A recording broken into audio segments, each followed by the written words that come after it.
ખાટલો તૈયાર કર્યો હાલો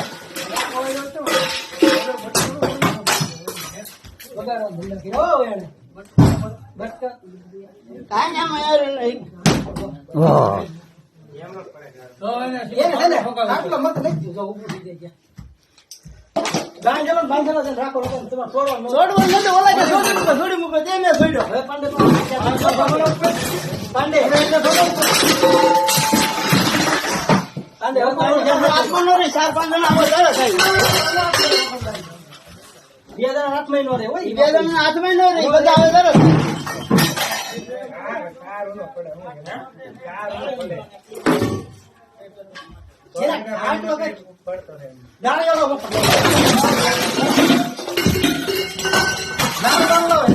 એ તો કહું છું આગળ બાટલો નાખી દે ને પેલા ગળો નાખી બાંધી ટાંગો બાંધો